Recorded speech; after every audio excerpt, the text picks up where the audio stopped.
Policiais do Reddit, quem é o criminoso mais inteligente que você já encontrou? A maioria deles são realmente estúpidos, então esse cara não é um gênio do crime, mas aqui vai.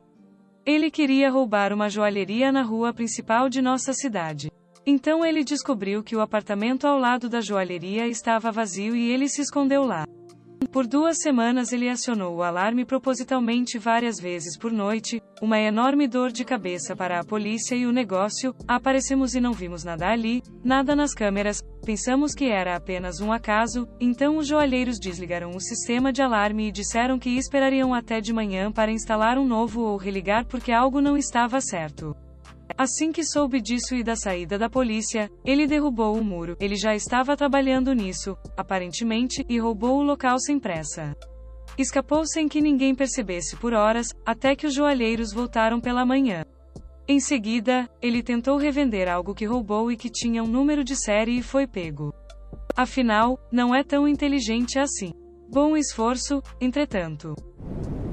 Um amigo do meu irmão mudou-se para Israel, onde por um período de tempo é aceitável dirigir com uma carteira de motorista americana.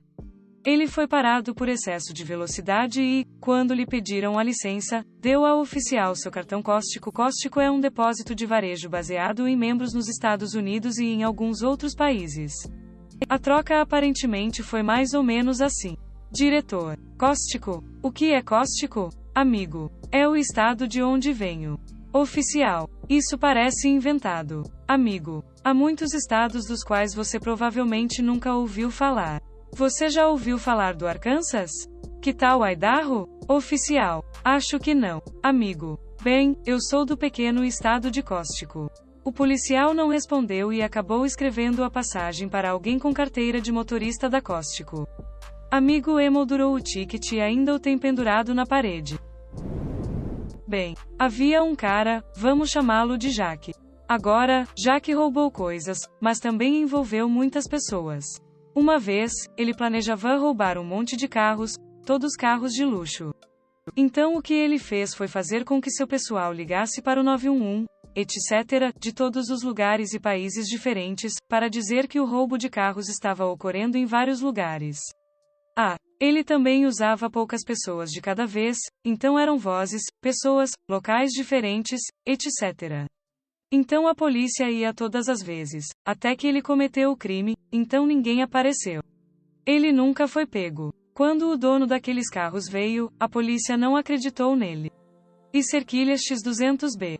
10º gênio ali mesmo. A história é assim. Certa manhã, um dono de uma casa sai para dirigir para o trabalho e descobre que seu carro sumiu. Ele relata o roubo do carro à polícia. Poucos dias depois, seu carro está parado na frente de sua casa. Quando ele entra, ele encontra uma nota. Foi um pedido de desculpas que disse que o ladrão precisava urgentemente de transporte rápido e por isso, pegou emprestado o primeiro carro que encontrou com as chaves dentro. O escritor notou o adesivo no carro do time esportivo local e, para não haver ressentimentos, ele deixou 4 ingressos para um próximo jogo no porta-luvas para o proprietário e sua família. Então, o dono da casa e sua família vão ao jogo, mas quando voltam para a casa descobrem que a casa foi saqueada e todos os itens de valor se foram. Havia um cara com mais de 50 acusações de excesso de velocidade, com o nome de Praul Jasd. Ele estava em um carro diferente, com um disfarce diferente a cada vez. Eventualmente, depois que o governo criou uma força-tarefa especial para derrubar esse cara, eles perceberam que Praul Jasd significa carteira de motorista, em polonês. Esclarecimento: eram 50 pessoas diferentes, a polícia apenas anotava seu nome como Praul Jasd toda vez que alguém com carteira de motorista polonesa era pego em alta velocidade. Há uma pequena cidade turística onde cresci que é dividida ao meio por um grande rio, o único caminho entre os dois lados é através de uma longa ponte, a menos que você contorne outra passagem na montanha. Esses caras ligaram, 2 a 3 ameaças de bomba em um hotel chique de um lado da ponte. Acho que até deixaram alguns pacotes fictícios. Toda a polícia atravessou a ponte para controlar a multidão, etc., etc. Os caras então chamaram uma ameaça de bomba na ponte. E começou a roubar coisas do outro lado.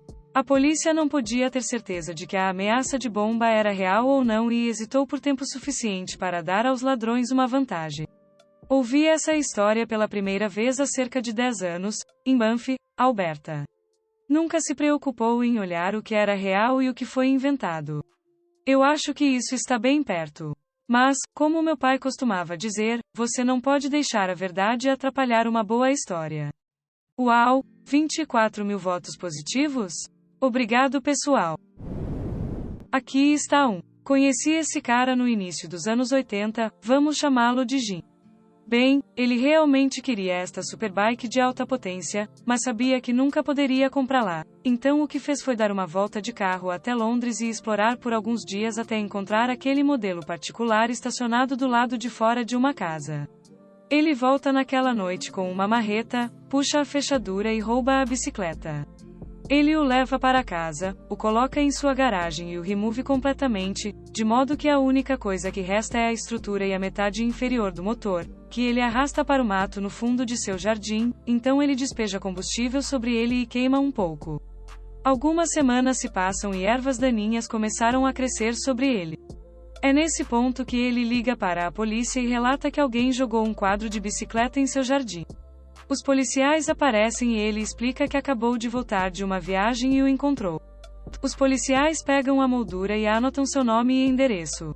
Poucos dias depois, os policiais ligam para ele e dizem que a bicicleta foi roubada de Londres há cerca de um mês, do número de série na metade inferior do motor e quadro, e que a seguradora classificou a bicicleta como uma baixa, e disse aos policiais para se desfazerem dela. Agora, como a moldura foi encontrada em seu jardim e a seguradora não a queria, os policiais eram obrigados a perguntar se ele queria ficar com ela ou se deveriam jogá-la fora. Então ele diz a eles que sempre quis construir uma bicicleta. Ele recupera a fama deles, pinta-a novamente, depois junta tudo de novo e registra-o novamente como um wreck roubado e recuperado. Eu esqueci de chamá-lo de Jim, não esqueci? Trabalhar em uma loja de materiais de construção quando mais jovem. Esse cara entrou, foi até o soprador de neve, pegou um e foi até a mesa de devolução. Disse que queria devolvê-lo, mas não tinha recibo. Disseram a ele que você precisava de um recibo, então ele disse ok, volta e o leva para o carro pela porta da frente. Ele fez isso algumas vezes, aparentemente. Alguns lugares até o ajudaram a carregá-lo, de volta, para o carro. Obrigatório, não é policial, mas... Quase 20 anos atrás, agora um cara na Gold Coast da Austrália escapou de um assalto a banco em plena luz do dia. Ele investigou o banco por um tempo e descobriu um padrão do gerente do banco chegando cerca de 30 minutos antes de qualquer outra pessoa todas as manhãs, onde ele deixava as portas da frente destrancadas para que os funcionários pudessem se servir sem uma chave ou precisando esperar a chegada do chefe e deixá-los entrar. Certa manhã, o bandido se vestiu para um dia agitado de trabalho de escritório e esperou a chegada do gerente do banco. Como o gerente estava destrancando as portas, ele fez sua jogada, entrando no prédio e ameaçando o gerente com uma arma. Ele conseguiu todos os detalhes de que precisava para acessar o cofre e assim por diante, então amarrou o gerente e o colocou em seu escritório.